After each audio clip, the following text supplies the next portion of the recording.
Good morning and welcome to the Talkin' Tomahawk podcast. I'm Seth and this is Topa.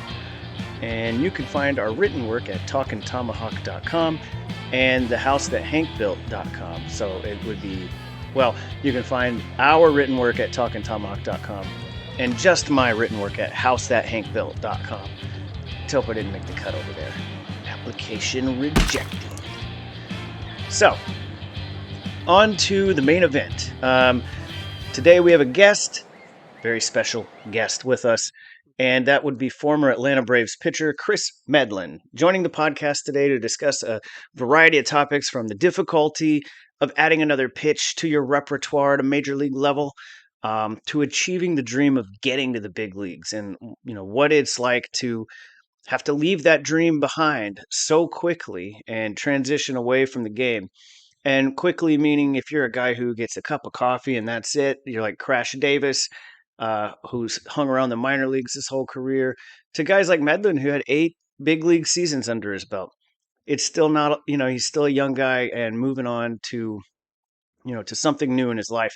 We're also going to talk about that new thing in his life, his new role as a part owner in the Legacy Sports Complex. He's partnering with several former professional athletes, including Johnny Venters, another former Atlanta Brave. Um, and so he's going to tell us a little bit about the Legacy Sports Complex, what they do, what they offer, and why he's so passionate about it right now. And before we do move forward, I want to do a Topa. I didn't. I just wanted to get right to the interview, but Topa made me apologize in advance for the audio on my microphone during the interview.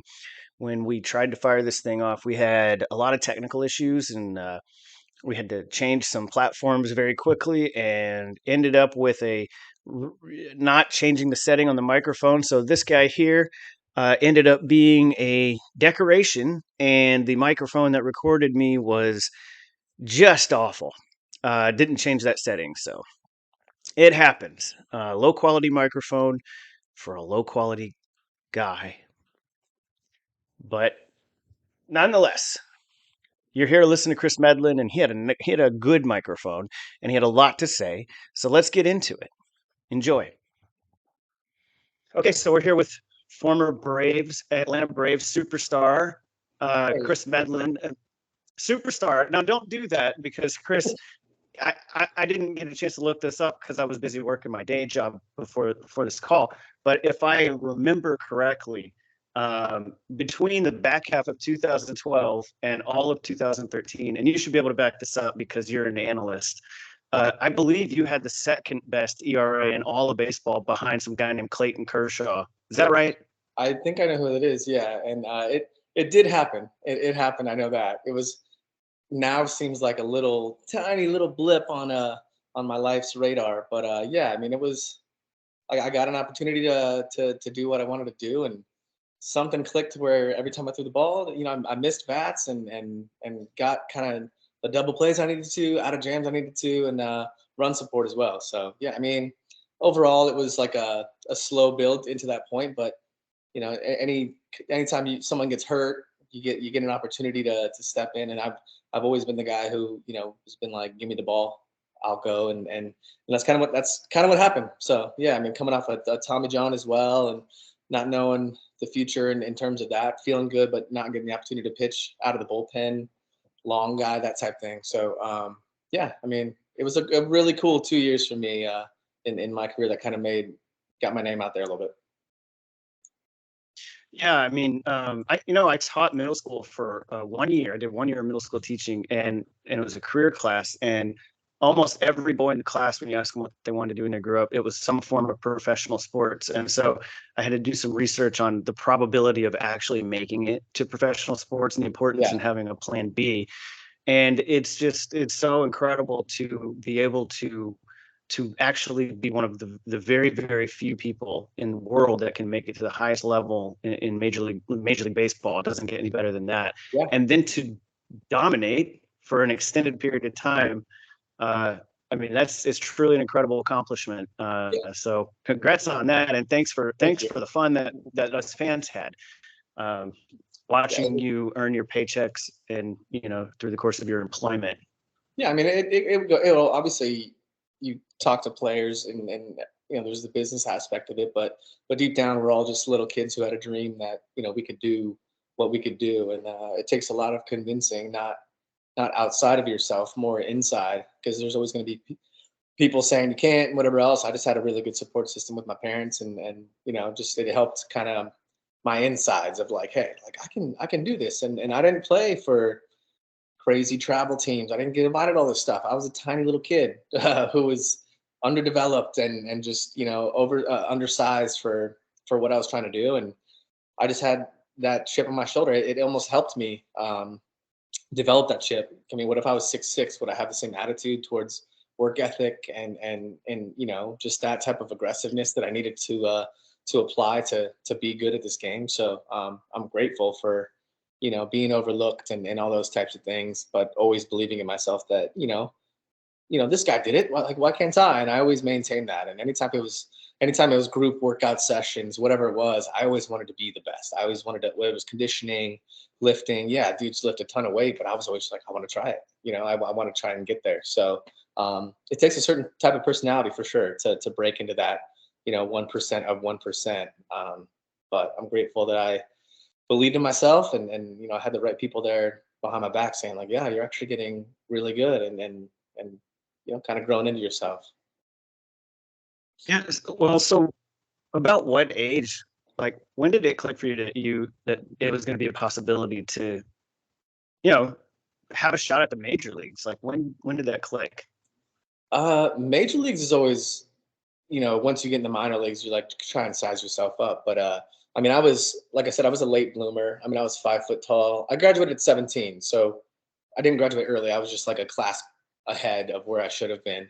Um, uh, I was 5 foot tall, weighed 90 pounds my freshman year of high school, and our freshman coach was the athletic director, who was also the head football coach, and he's like, "You guys need to go play football. Like, you guys are soft," So we went and played freshman football, and I was like, just kind of blown away, like, holy cow, the physicality of everything.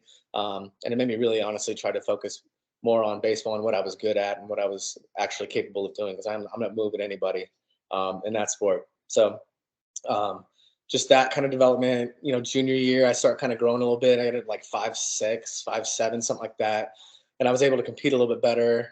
Got drafted out of high school my senior year. I started doing a couple, like Tampa Bay Devil Rays would host at Long Beach Poly High School in California. They would host these workouts, and I got invited to a couple of them, but nothing beyond that. It was just like a scout kind of doing his legwork, and I got invited to those things. And once I started getting invited to that, I was like, oh, like this is all it takes, just like some hard work and keep improving. So um, always kept it very simple. And once I started getting invited to those in my senior year, I was like, okay, like this can happen. And then I ended up playing, like a college summer league in Alaska. And I'm playing against guys, at USC and Lewis and Clark, which is like a NAI school, but really good NAI school. And I'm doing really well against these guys. And I'm like, I thought they were just like over here and I'm down here. But no, it was like, I'm just in the wrong, the right place, but just a different place than they were at. So, once you start playing against guys like that and getting that experience, you're like, oh, I can do this. If they're there and I'm already competing against them and playing better than them, I could do this. So that little slow climb of just rung after rung of experience playing against better players really kind of like opened my eyes to like, hey, dude, this can happen. And then get drafted and sign. It's game on. You can get anybody out that you want to if you put the work in and focus on that. So overall, it was. Oh, hello. Strong. Oh, sorry, my computer messed up. An update thing popped on. Sorry. Um, but going along the lines of once you're in the minor leagues, it's you can show that you can play. You're going to be able to get an opportunity. And Bobby Cox, Frank Wren. I mean, like I said, undersized. I was a reliever and I got called up as a starter. Like they needed a guy. I could throw strikes. I had 3 pitches and I was competitive. So overall, it was just kind of the way to go for me. It was just that belief in myself and like I don't care how big I am. The ball's the same size. I'm gonna get you out. Before we get into the legacy sports complex, which we're here to talk about today, you just said you had 3 pitches, and I have been thinking about this a lot, and because people talk about guys like Spencer Strider and his two pitches, or Noah, that was something that got brought up a lot. Two pitch starting pitchers, and could you speak to how difficult it is at the major league level to add a third pitch or a fourth pitch, just add a new pitch that you've got control over, or that is quality enough to throw consistently and get guys out at the major league level, and explain to the armchair quarterbacks like me who sit at home go, why don't you just throw a changeup? Well, that's me now too, though. So I'm an analyst, but I'm always like, oh, don't throw that there, you know. But no, I mean, me coming up, I was four seamer, really good curveball, like barely a changeup, and then me in the big leagues, I ended up being two seamer changeup, like kind of having to figure things out as you go. I think the technology nowadays, they can sit there and say, hey, like your four seamer is way better than your two seamer. Stop throwing that, throw this. Talking spin rate, like location, whatever it is, deception. It's just a way to explain all those things. Like when you play baseball and you play catch with something, like, oh, he has a heavy ball or light ball, like what, that type of thing. It just, that was them trying to figure out, like, oh, it's spin rate and it's defying gravity and whatever else. So I think going into Spencer Strider and like more of the two pitch starters, yes, it's good to have a third pitch, but is it? I mean, when you're talking like elite tier fastball, elite tier slider, like a lot of time, I think overall this year as well, like there were times where I don't know if media was getting in Spencer's ear or coaching staff or whatever it was. I never got a chance to sit down with him and actually ask him, because I mean, I would have loved to, but there were times where he would almost force a changeup, where it kind of got him into behind in counts and just those little aspects of pitching in games. And it's throwing yourself in the fire and being like, look, I want to throw it here, and you go and throw it and it doesn't do it, it spikes 40 feet. That's extreme, but spike it in front of the plate. There's that learning curve where if you can execute it in the game, even though you haven't a ton, that builds a lot of confidence, and will end up getting in that rhythm of, okay, I can throw this changeup here when I want to, but having those two pitches, I can't speak to that because those are just some elite stuff over across the board. But I would love to see him throw more changeups, but I don't want him to force it. I would hate, to say like, oh, you're a starter, you have to have three pitches. So it makes it a lot more difficult to say, oh, you have to have three when you're punching out the world and you have two. So I think an issue for him was going deeper into games. I know the game has changed a lot, but as a starter, it's you want to go six, at least six now. That's what you're kind of shooting for. So he had a couple little lulls in the middle of the season where I just think he was finding the heart of the plate, but he also pitches to the heart of the plate. It's just he's opposite of what's your taught. Down in the zone, down in the corners. He's heart of the plate, up in the zone, and it's an invisible ball that hitters think they're on and they're not. And if it's 6 inches lower than where it's supposed to be, he got touched a little bit this year. So understanding that for him, and I think it'll be good for him to have a third pitch, but definitely not forcing it and diving into like what the media is saying and what people are trying to, armchair quarterback, because he's the one out there grinding. And he had a pretty darn good year this year, and it's only his first full year starting. So I think he's doing okay. Well, I didn't want to interrupt you because I appreciate your examination of Spencer Strider. But I was curious actually about just the level of difficulty. It doesn't sound so hard. You hear announcers talking about it. Add a third pitch. Oh, you can't. He just needs to add that changeup. Or, Yeah. but my question was more along the lines of, because there's a lot of relievers that'll just be okay with the two pitches, and maybe they never add a third pitch in their career. But I mean, just how difficult is it to master another pitch? I mean, first of all, mastering two that are going to play at the major league level, but to add another one that you can use with confidence, how difficult is that? And is it, and like you said, it's not necessary for him, but is it in cases where it might be necessary? Is it's probably not as easy as it sounds, is what I'm getting at. Oh, it's absolutely not. And if I start veering off topic, don't be afraid to jump in, because I tend to do that a lot. My interviews will get pretty long if you don't reel me in a little bit. But the difficulty of that, I mean, you just got to think of golf, think of all these things, like the amount of reps it takes to get your body, the way it moves. Everybody's moves, pretty similarly, because we're all humans. The hips move a certain way, legs.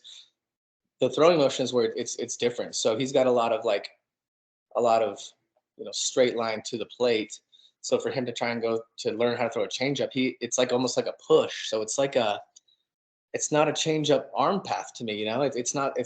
He might have to try and throw a different pitch, but in terms of learning that in the middle of a season or even an off season, like if he wants to throw more changeups in the off season. So I'm sure that's what he's doing if that's what he wants to try and do. But it's extremely difficult to do that at the highest level. The amount of reps you need, your team's relying on you every game to go out and win, which is what the Braves did when he pitched. But to do that in the middle of season is extremely difficult to do, and that's where you do try and throw in a game in a situation where if you execute it, it's a great pitch and it gets you out of a huge jam. But if you don't, it looks horrible, and now you're behind in the count or whatever it is. So it gets difficult to pick when to go and do that, to when to try to learn how to do that in the middle of a year. Well, with Strider, don't fix it if it ain't broken, right? That's what I'm saying. I'm not. It'd be cool if he had 6 pitches and he can throw all of them. Yeah. Like, you know what I'm saying? It's just he's got 2 really good ones that a lot of guys wish they could have one of them. So first full year starting. Let's go ahead and be super happy that he's on our team. Yeah. Well, you were kind of covering the journey, through high school, and when and all the work that you put in to get to becoming one of the best pitchers in the world for an extended period of time. And I imagine that gives you a lot of insight and experience and a lot of value to your new venture with the Legacy Sports Complex. And it looks like you've partnered with Johnny Venters, another former Brave, a Braves legend. And looks like you're new to the party. And so why don't you tell us a little bit about the Legacy Sports Complex, where it's located, and what your role is with the complex? Yeah, so I joined ownership. It's a complex in Sewanee, Georgia. The first location's in Sewanee. It's been killing it. I mean, the Gwinnett area of Atlanta, the outskirts up there. It's a melting pot of just crazy talent, sports talent. I mean, Beaufort High School, Parkview, all of the biggest schools are all in Gwinnett, and the athleticism that area contains is pretty wild. So the demand for something like that is up there. But this is a multi-sport complex as well. It's not just a baseball place. It's not just a football place. I joined ownership. I mean, we have Mohamed Sanu, Sean Weatherspoon, Christian Blake, some former Falcons guys who are running some of the really, really quality talent that Georgia possesses. They're all running out of there, running, form running routes, just doing all that stuff, workouts, that type of thing. But the main guys is Dustin. He's a former MMA guy, Muay Thai guy, does wrestling. I mean, we have so many things running out of that place, and we're opening up a new location in Lawrenceville, and that's opening up like late January. I think it's like a soft launch, January 8th.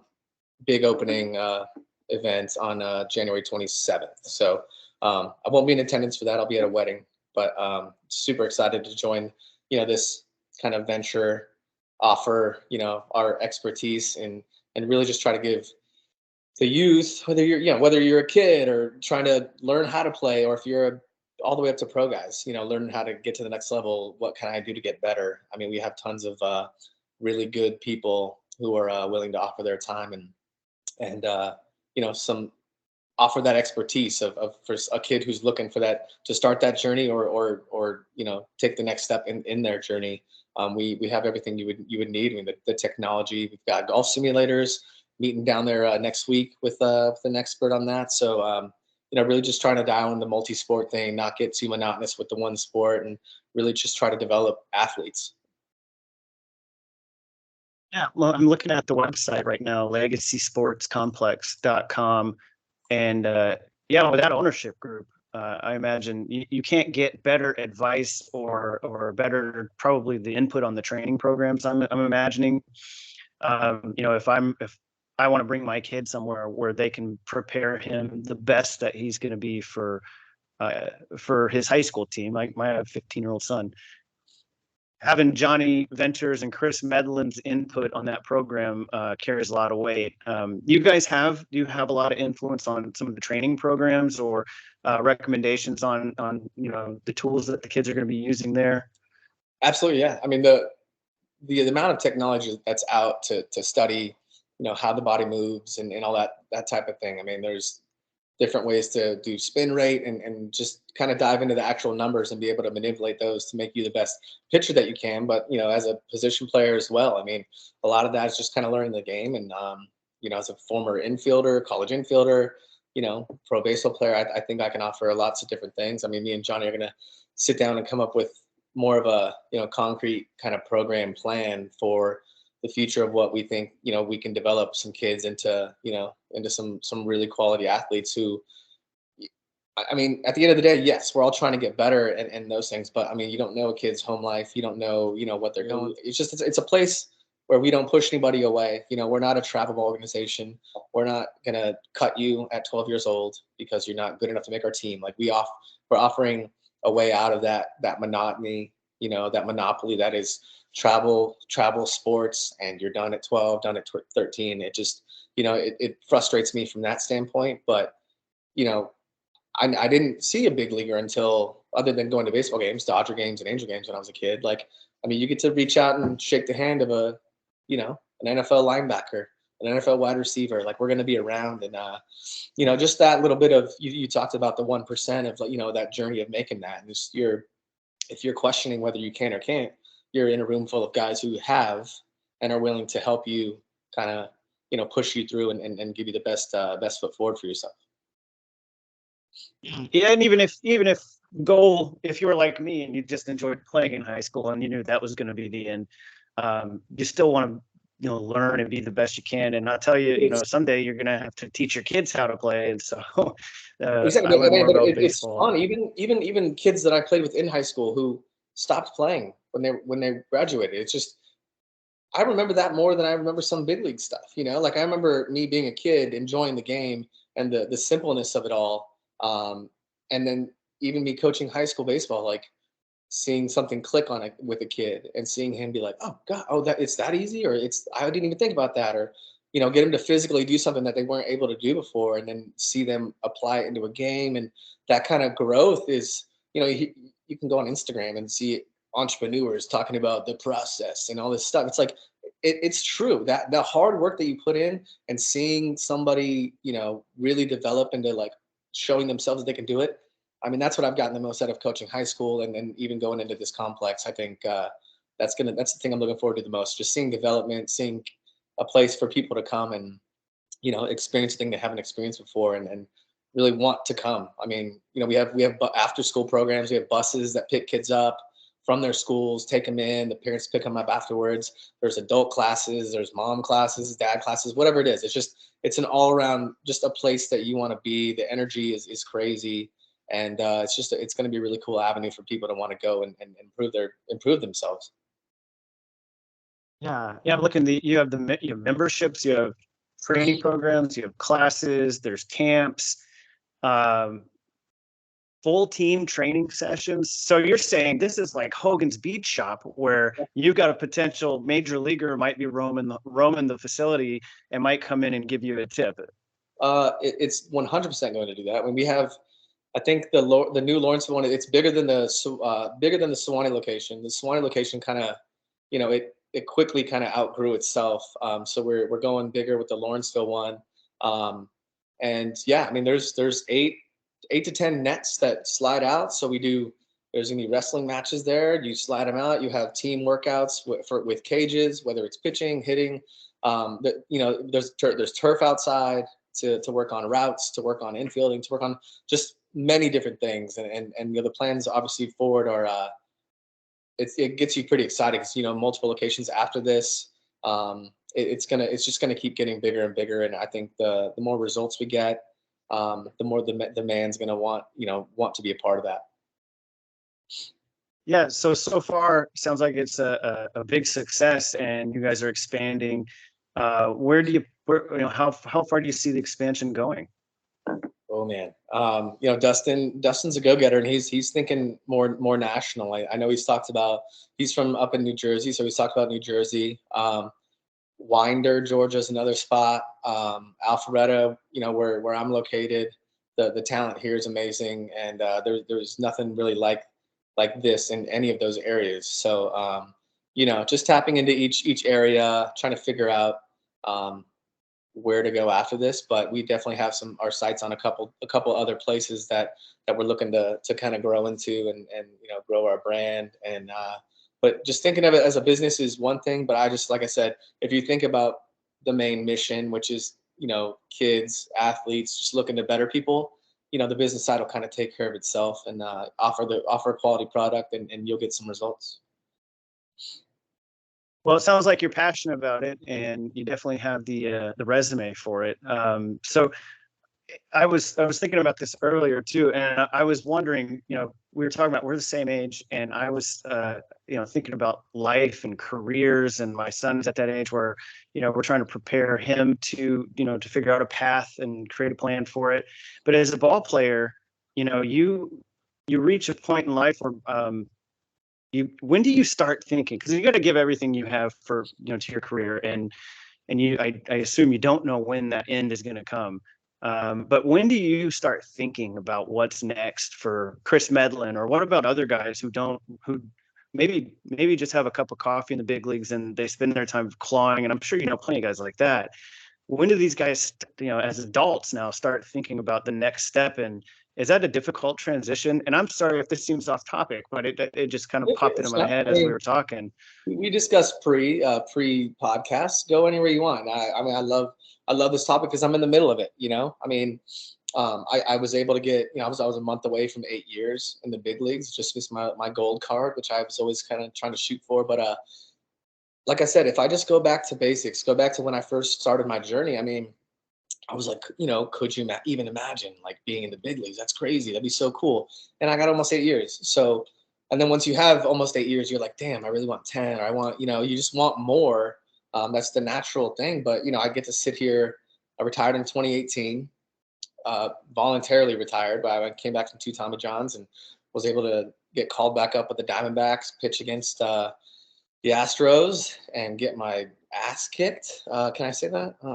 But yeah, I got my butt kicked and I got sent down the same night. And I was just like, I can't do this up and down stuff anymore. I got a family, my wife's pregnant, father-in-law is going through some health issues. So I just had a lot of my plate, and I voluntarily walked away from something that I wanted to do my entire life. And that's when I knew like I had achieved kind of what I wanted to achieve and that. But going into afterwards, that's been honestly the toughest part because going 100% in on this one plan, and is that a good idea or not? Well, I mean, I made it, so yeah, it was a great idea.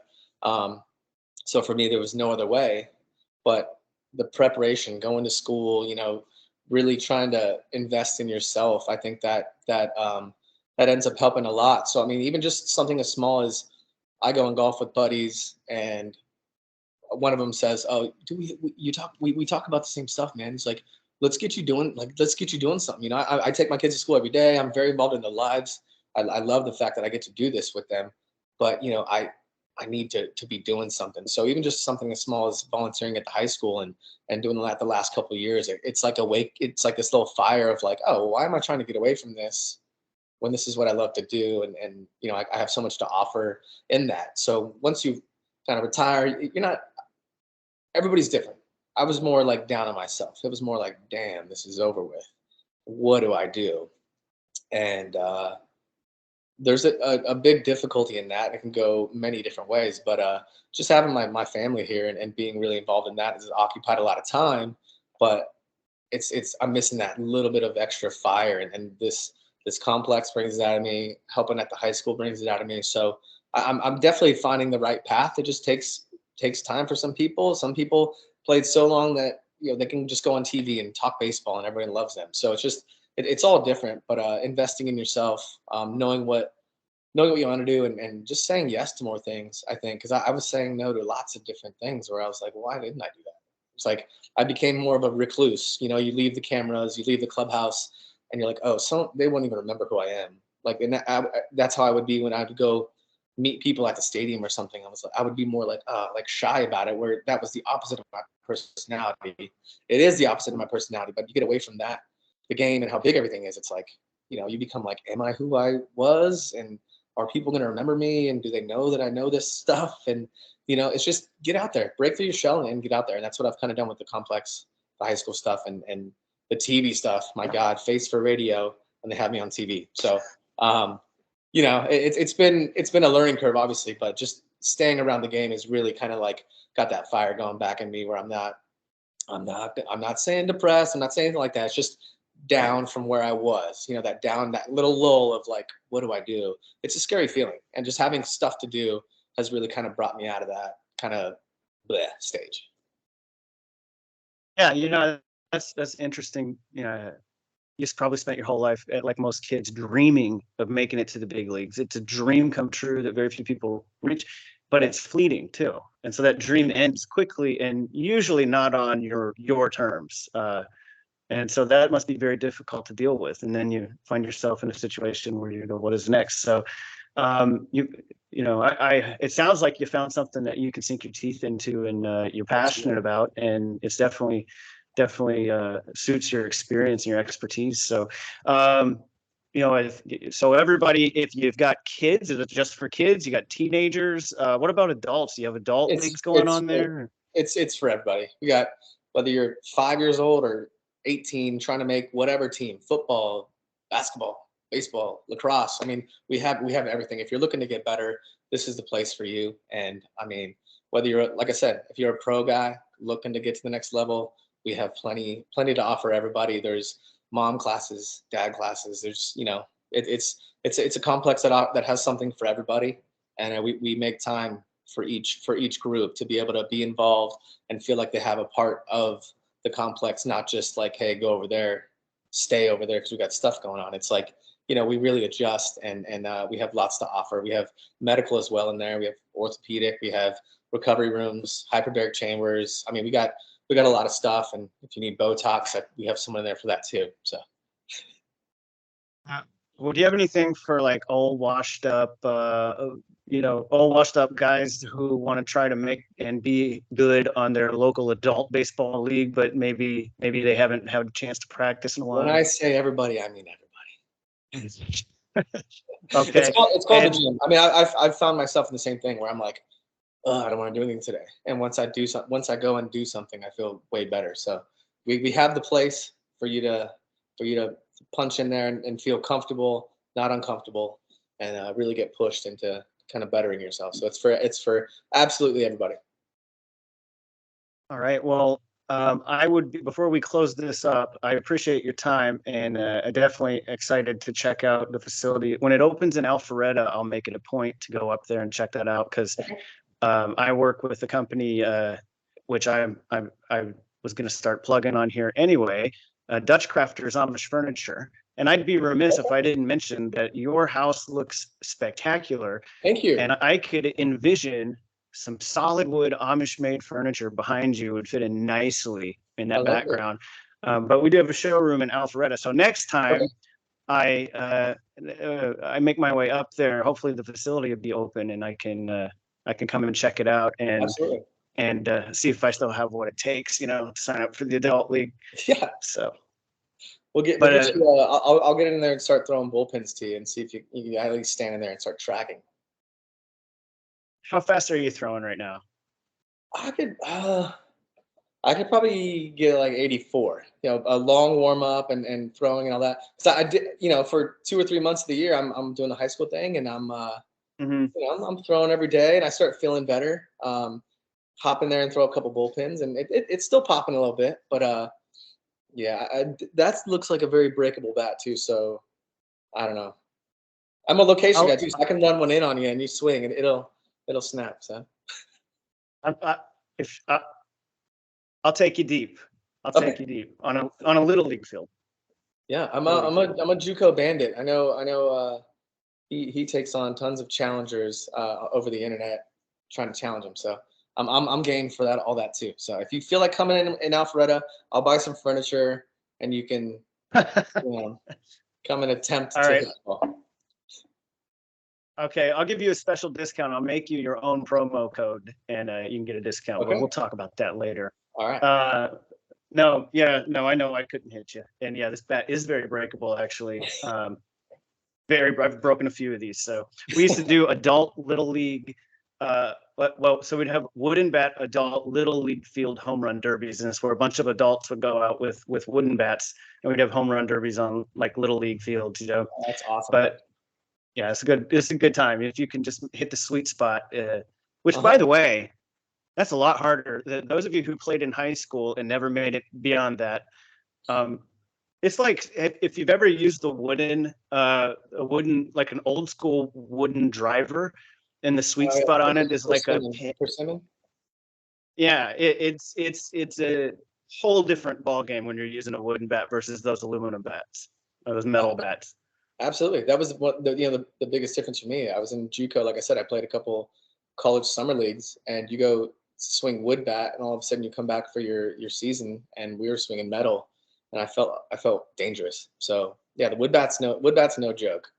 You gotta figure out how to hit the sweet spot, otherwise you lose your fingers. Yeah, my son's metal bat right now, the sweet spot's about that big. I mean, he Yeah. just has to touch the ball and it's gone. So Uh-huh. actually, I make him do batting cages with this wooden bat just to make sure like that, I, he's making solid I would contact. And then that's what I would recommend for sure. Heavier bats, like get in there with wood. yeah, he read that in Chipper Jones's book. Oh yeah. Actually, he read Chipper Jones's book, Larry Bird, and Reggie Miller's books, like all in one vacation. And Wow. he said, Dad, I think someday I want to be a professional athlete so I can afford to pay child support. Oh, that's good. So anyway, Oh, listen, I'm getting off track again. I thank you for coming on. yeah. Again, that's legacysportscomplex.com. It sounds like a great time, and I definitely am checking it out if I'm in the area, when I'm in the area next time. So if you are go to the website. Where are the locations right now? Sewanee and Lawrenceville is the new location. Sewanee is up and running for I think about a year now, and it's killing it. So And when was the Alpharetta location going to open? we don't know yet. We're Okay. finalizing some things in terms of location, but yeah, that's next destination.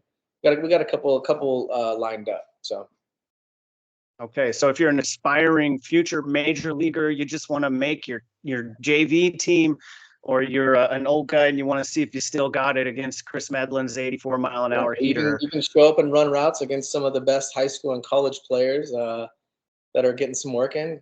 Go right ahead. Come in. We got plenty going on. More than just baseball. We got every sport that you can play in the state of Georgia. We have someone for you to improve. Right. I keep focusing on baseball because it's the only sport in my mind at Because this point in my it's life. the But best you're sport. right. Because it's the best sport. It's all there. Okay. All right. Well, listen, there's so many more questions I want to ask you, but unfortunately, I have to go. You have to go, but we're already over. But I greatly appreciate you coming on, and we're gonna try to get people out to the Legacy Sports Complex. Good luck in the new career, and hopefully we see you on Valley Sports next season if that's where you want to be, and then potentially we'll see like a Dutch Crafter's Amish chair behind you soon. Absolutely. Maybe my podcast chair. There you go. There you go. Yeah. See, I have Amish lighting right now. That's what's going on here. The natty So, lighting. Got it. yeah. So, all right. Well, listen, you have a great day, and appreciate your time. Yeah, no Kris problem. Thanks Medlen. for having me on.